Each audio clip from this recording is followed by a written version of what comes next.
औज़ुबिल्लाहि मिनश्शैतानिर्रजीम बिस्मिल्लाहिर्रहमानिर्रहीम अल्हम्दुलिल्लाहि रब्बिल आलमीन औज़ुबिल्लाहि मिनश्शैतानिर्रजीम बिस्मिल्लाहिर्रहमानिर्रहीम। नाज़रीन इकराम, दोस्तों, बुज़ुर्गों, मेरी बहनों, छोटे बच्चों, अस्सलामु अलैकुम व रहमतुल्लाहि व बरकातुहू। उम्मीद है कि अल्लाह के फज़ल से आप सब खैरियत से होंगे। अल्लाह ताला आप सबको अपने हिफ्ज़ ईमान में रखे और शैतान के शर से महफूज रखे और हम सब का ख़ात्मा ईमान पर फरमाए। आज की वीडियो का उन्वान है अल्लाह ताला ज़मीन को मुट्ठी में ले लेगा।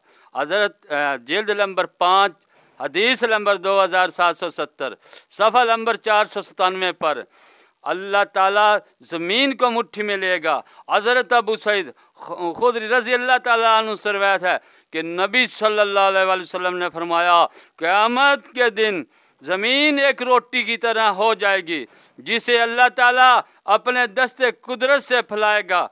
जैसे तुम में से कोई अपनी रोटी दस्तरखान पर फैलाता है अहले जन्नत की मेज़बानी के लिए। फिर एक यहूदी आया, इसने कहा, अबू कासम, तुमको अल्लाह बरकत दे, क्या मैं तुमको बताऊं कि क़यामत के दिन अहले जन्नत की पहली मेज़बानी क्या चीज़ है?